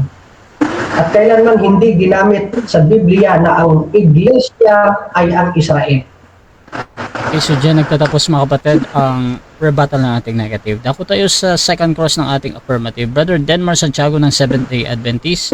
7 minutes, your time start now. Okay, unang tanong, Pastor. Kilala mo ba si John Nelson Darby? Kilala mo o hindi? Kilala ko po, pero Kilala mo. dapat niya rin po alamin na kung saan ay yan po ay mga classic dispensationist, hindi ako po ay isang laity dispensation. So kung may gagamitin ka man, kailangan nyo pong gamitin si John MacArthur, hindi po si Darby. Okay. Ang sabi kasi dito, si John Nelson Darby is the founder of dispensationalism, made a strong distinction between the Israel and the church. Di ho ba pareho kayo ng paniniwala ni John Nelson Darby na magkaiba ang Israel at ang church? Yes or no? Kung sa pagkakaiba ng simbahan at Israel... Objection? yes po. Objection? Ang unang maririnig po sa negative ay ang pagpipilian, no? Yung yes or no. Ang tanong ko po, Mr. Moderator, aking uulitin. Sabi dito, si Darby, ang founder ng dispensationalism, made a strong distinction between Israel and the church.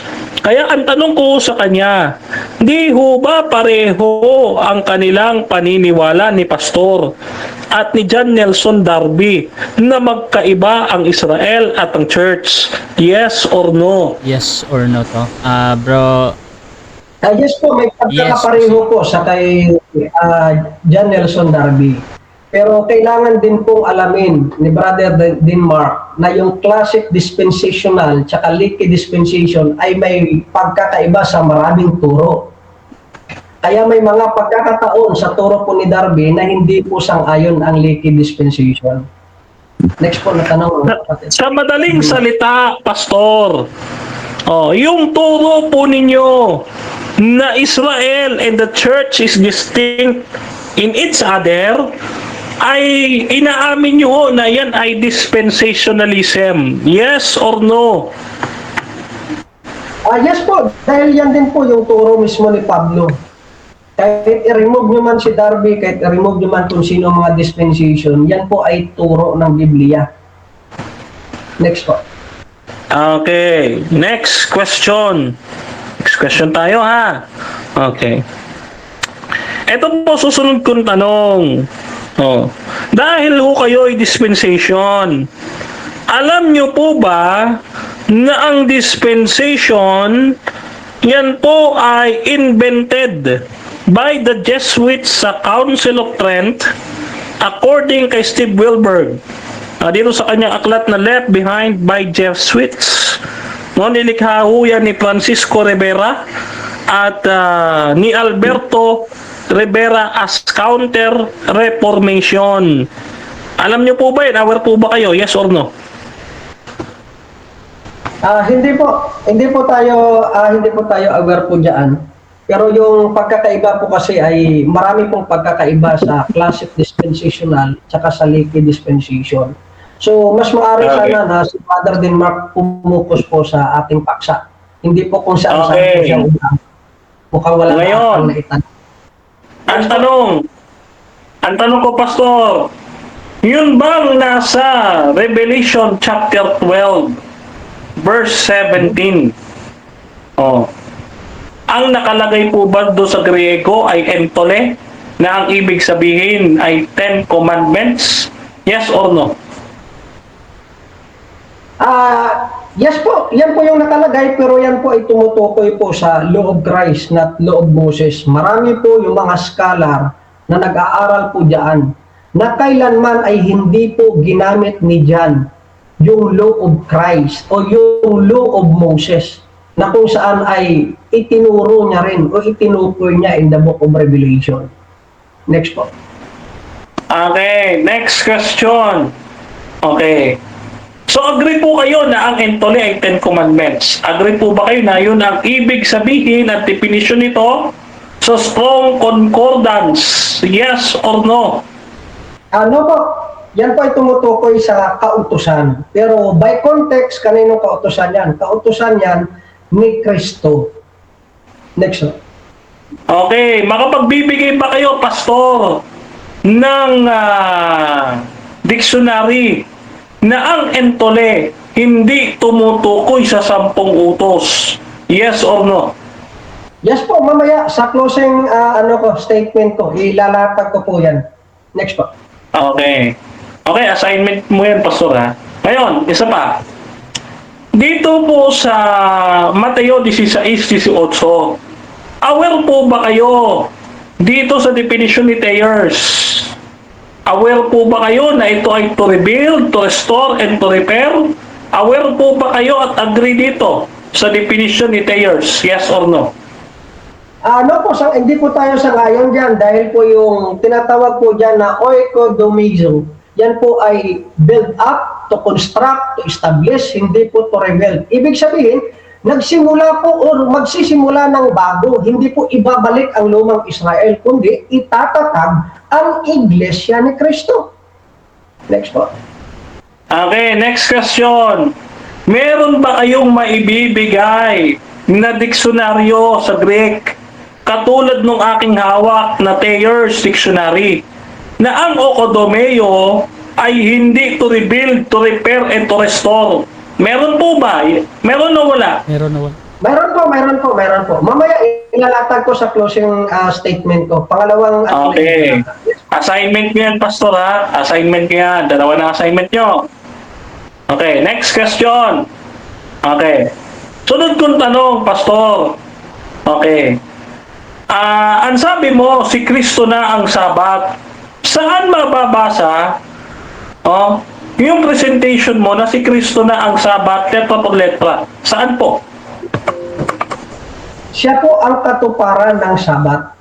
Wala po tayong letra per letra na mababasa at mabibigay kay ano. Pero puro po ay makikita po natin na si Kristo ang katuparan ng Sabat.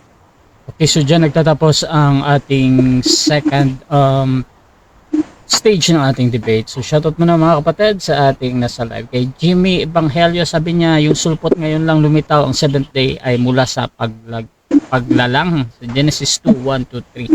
Shoutout din kay Fernando Camacho Jr., Bro Russia, baka pwede may malambing ako dito, especially kay Pastor Lloyd.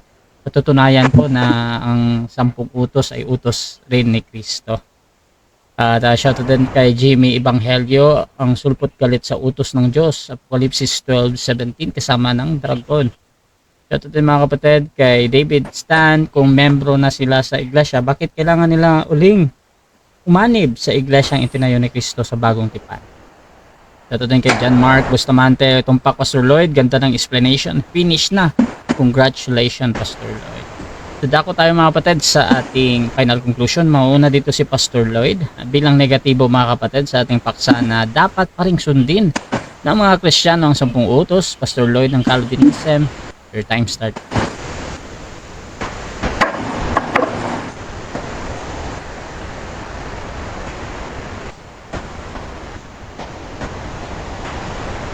Bro, prepare pa ako ng presentation ito sa ano.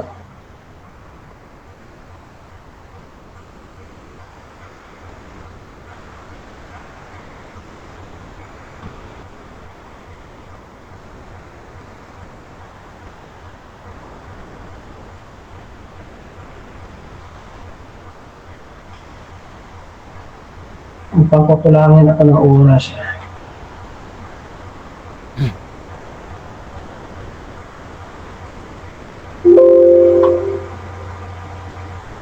Ayun.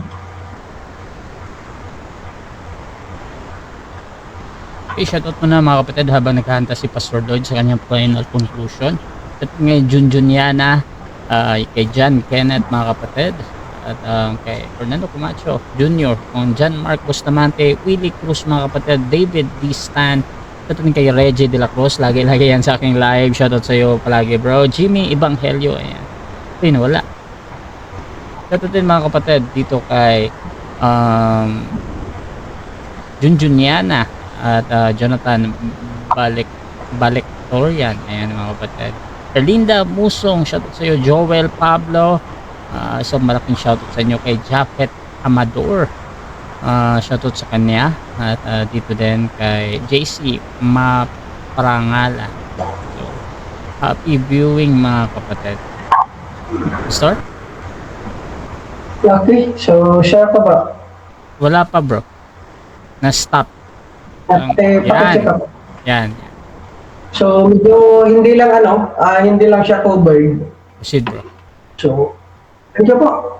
So bilang closing statement po natin. So ang kautusan po ay kailanman mga kapatid ay hindi po yan po ang ibinigay po sa Israel. Hindi po sa simbahan.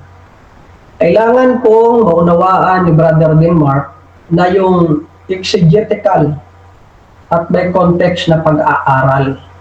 Wala pong nabanggit na ang Israel ay ang simbahan at ang simbahan ay ang Israel. So kung ang Israel ay ang simbahan na, bakit pa sila i-restored uli ni Kristo? In the book of Revelation chapter 20. So dito po makikita po natin sapagkat ang simbahan po ay nabubuhay hindi sa ilalim ng utos, kundi sa ilalim po ng biyaya.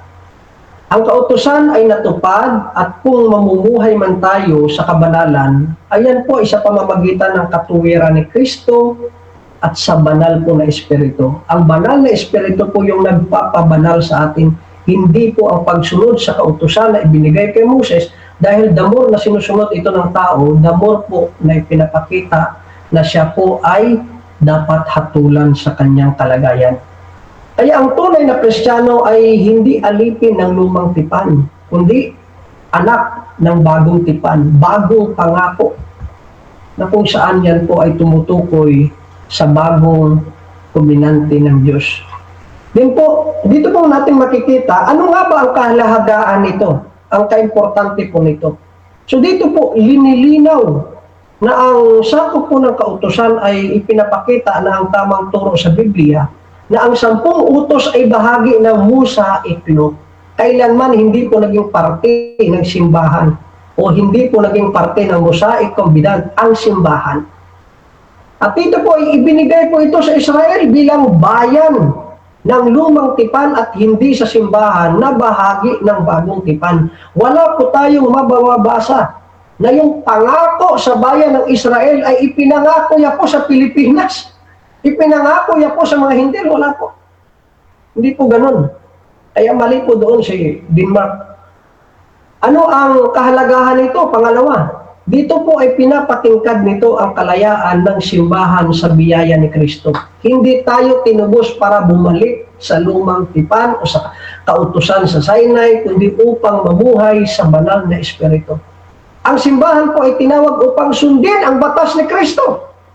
Hindi ang alituntunin ni Moses na nakatuparan na ni Kristo o yan po ay kanya nang tinapos. Dahil kung gusto mong susundin ang batas na ibinigay kay Moses, kailangan nyo rin pong sundin ang lahat, pati ang pag-aalay. Dahil kahit isa lang po sa batas na yan ang hindi dapat ninyong sundin, lahat po ay nasuway na ninyo at hindi na ninyo nasunod. Pangatlo, ano nga ba ang kahalagahan nito? Ipinapakita po dito ang sentro ng Ibanghilyo na kung saan ay, kung babalik tayo sa lumang tipan, bilang batayan ng katwiran, nawawalang saysay ang kamatayan ni Kristo sa krus. Ang kautusan ay mabuti, ngunit hindi ito nagbibigay buhay kundi naghahatol sa ating kasalanan at kamatayan. Si Kristo lamang po ang nagbibigay buhay. At ang pang-apat, dito po ay pinoprotektahan dito ang mga mananampalataya na hindi maging legalismo. Kapag ipinilit ang kautusan sa ilalim ng biyaya na wala ng kalayaan ang lahat ng mananampalataya kay Kristo, kaya ang sabi sa Galatians chapter 5 verse 1, malaya na tayo dahil ipinalaya tayo ni Kristo, kaya magpakatatag kayo at huwag nang muling magpaalipin pang muli. Yan po ay tumutukoy sa kautusan na ibinigay po kay Moses. So dito po makikita po natin mga kapatid, ang law po ay ibinigay sa Israel. Ang grace po ay ibinigay sa church. Ang kautusan ay ipinagkatiwala sa mga Israelita bilang gabay. Ngunit ang biyaya ay ibinigay sa simbahan at ang gabay ay ang banal na espiritu.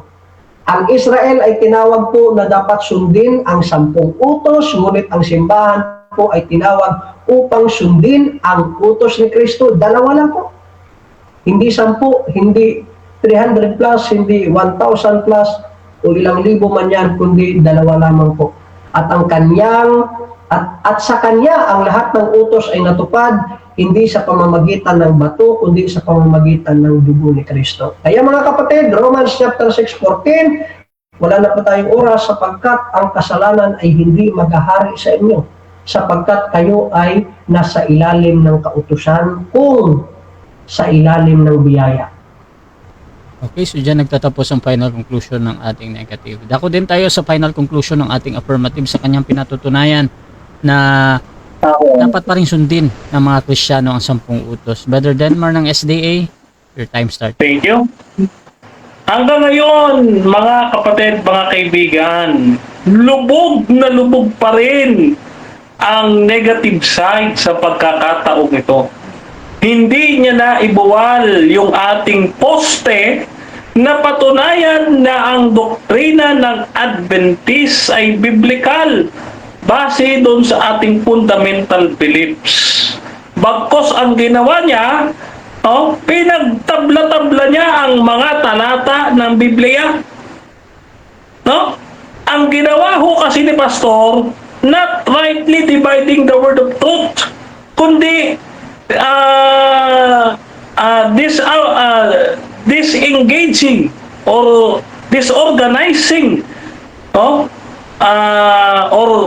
literally dividing the word of truth. Talagang kanyang pinaghati-hati, at kanyang pinagbunggo-bunggo yung mga talata, Hindi niya man lang inisip, na sa kanyang pag-amin na galing pala kay Nelson Darby ang dispensation na dala-dala niya na pagkakaiba ng church at ng Israel, doon pa lamang po mga kapatid at mga kaibigan ay pag-amin na hindi biblikal yung tinuturo ni Pastor, sapagkat ito'y inimbento lamang ni John Nelson Darby. At ito pa ay kinuha sa mga Katoliko, sa Jesuits. Ito, babasahin natin, mga kapatid. Yung ginawa ng mga Jesuita na kinopya ni Pastor Lloyd. Dito, basahin natin mga kapatid, Basahin natin yung pag-amin ng mga Katoliko. Dito sa Stephen Wilberg, left by the Jesuits. Ito, basahin natin. Ito pong dispensationalist, mga kapatid, mga kaibigan, ang sabi dito, at the Council of Trent, the Jesuits commissioned by the Pope to develop a new interpretation of the Scripture called dispensationalism that would interact the Protestant application of the biblical Antichrist prophecy to the Roman Catholic Church. Sino nag-invento? Si Francisco Rivera, a brilliant Jesuit priest and director of theology from Spain. Basically said, "Here I am, send me." Like Martin Luther, Francisco Rivera also read the candles, the prophecies about the Antichrist, the little horn in the Israel, the man of sin, and the beast. Dito, mga kapatid, ginamit pala ng Roman Catholic ang dispensation to counteract the Protestant interpretation of the Scripture. Kaya dito, mga kapatid, lumalabas na ang turo ng ating pastor na kausap. Nasa ilalim siya ng Babylonia, ng natalikod na iglesia na Romano-Katoliko. No? Kaya ito ay naging anak ng patutot at nangahawa doon sa babae sa Revelation chapter 18. Kaya mga kapatid, mga kaibigan, ang panawagan ng Biblia, "Come out of her, my people." Revelation chapter 18 verse 4. Huwag kayong magpapaniwala sa pastor na ito. Ngayon, kanina pinatunayan natin na ang 10 utos, mga kapatid, iniutos sa iglesia. Ito hindi niya natutulan. Iglesia sa ilang. Binigyan pa nga natin siya 2 assignment patungkol sa Okodomeo.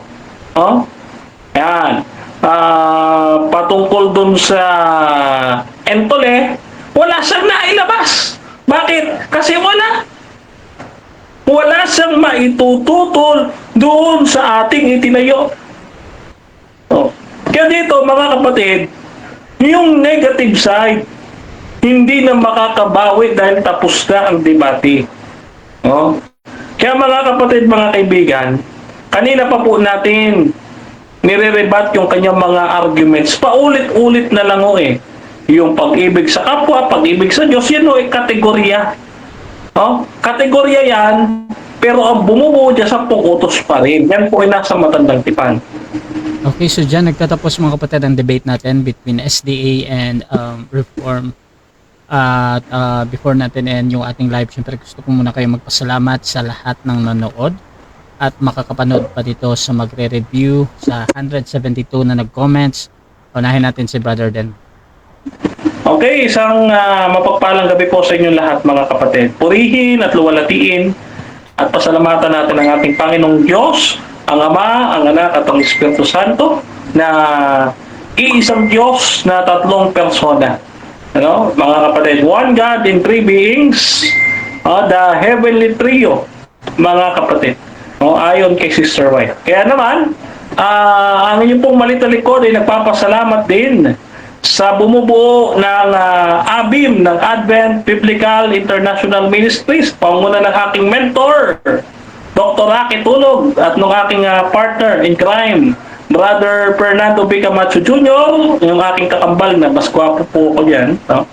At siyempre sa bumubuo ng 3A Media, ang inyong pong malitalikod, isa sa mga napili na mentor ng 3A Media. Maraming salamat, praise the Lord. At ganyan din, pinapasalamatan natin ang ating non-SDA manager, yung ating paboritong streamer, recorder, and moderator na hindi bias. Kaya si Brother Rasha Vista, at siyempre ating kausap ngayon na si Pastor Lloyd Solatorio na ating nakausap ngayong gabi ito. At gayon din sa mga sumusunod sa akin sa TikTok, sa Facebook, sa Instagram, and sa YouTube, maraming salamat po sa inyong suporta. Kaya naman po kayo ay aking iniiwanan sa mapagpalang kamay ng ating Panginoon. Patuloy kayong sumampalataya sa misteryo ng ating pananampalataya. Si Kristo ay namatay, si Kristo ay muling nabuhay, at si Kristo muling babalik sa wakas ng panahon. Kaya mga kapatid, mga kaibigan, tayo po'y maganda na dahil ang ating Panginoon tagapagligtas ay malapit nang dumating. Pagpalain po kayo lahat ng ating Panginoon, ang inyong pong maliit na lingkod, Brother Denmar Santiago, signing out mga kapatid. Okay, pasasalamat din, Pastor Lloyd. Okay, so maraming salamat po sa lahat po ng sumabaybay sa debate na to. Tayo naman ay bukas po tayong tumanggap ng na anumang debate, kagaya po na nabanggit ni Brother Rasya kanina. Basta yung condition ko lang po ay wag lang po tayong strawman, focus lang po sa paksa. Huwag pong mag-side comment kung ano man po, focus sa paksa. So sa ating Kamacho, good tayo dyan kung gusto mong patunayan yung 10 utos ay tinuro ni Kristo. Kahit na po patunayan na ang Israel ba yung simbahan o simbahan ba yung Israelita, wala tayong problema dyan. In the time, pwede po tayo magdebate patungkol dyan. So maraming salamat sa aking katunggali. Ay nawa po ay mag-aral pa po siya. Saka kay Brother Rasya, maraming salamat po sa tapos po ng moderator. Natutuwa po talaga ako ngayong gabi. So pagpalain po kayo ng ating Megapan at sa ulitin, sa Diyos lamang po yung kaluwalhatian. Amen. Okay, so Rasha TV gusto rin magpasalamat sa lahat ng sumusuporta at laging naniniwala pa din sa ating pagmamoderate. Kung gusto nyo sumala sa ganitong gawain or maghamon man sa dalawang ito at meron na nga kay Pastor Lloyd, pwede nyo akong gamitin as mediator sa inyong pag-usap basta sumasang-ayon lang kayo sa lahat ng patakaran dito sa Rasha TV. Meron din sila mga condition mga kapatid gaya ni Brother Denmar na dapat naka-open cam, dapat klaro yung pangalan, yung pananampalataya kung sino ka. So meron mga ganon at si Pastor Lloyd syempre meron yan din. At meron din kayong syempre yung obligasyon ninyo mga kapatid. So please subscribe yung ating YouTube channel dahil ang debate na ito ay pupunta doon. Rasha Debates TV mga kapatid. Bagong YouTube channel ko dahil nagka-problem ako nung una. Please follow these two gentlemen here dahil meron din silang mga posts sa kanila. Si Brother Denmar at saka si Pastor Lloyd. So you can follow them mga kapatid. At sa akin din you can follow me mga kapatid, Rasha Vista, dahil dito ako laging nagla-live sa personal profile ko mga kapatid. Rasha Vista mga kapatid. So maraming salamat. This is Admin Rasha ng Rasha TV and we're out.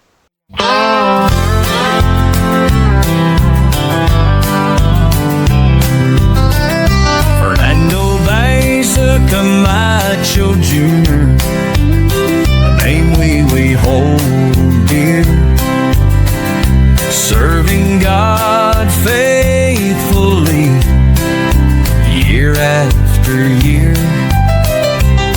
a beacon of hope shining ever so bright, guiding us forward with all of his might. We stand by his side, a united stand, fighting for truth across the land. With God as our strength, our spirits will soar. Truth and justice prevail forevermore.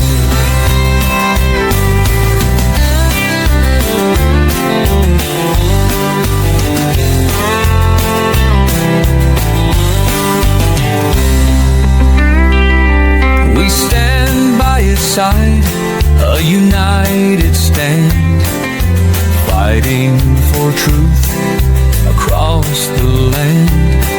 With God as our strength, our spirits will soar.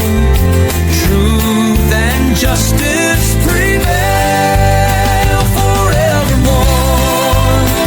We stand by his side, a united stand, fighting for truth across the land.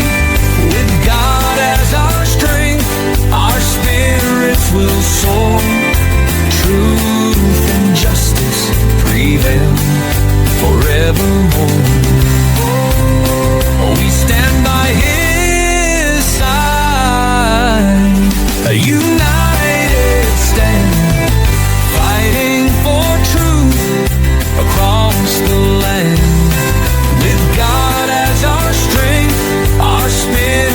will soar.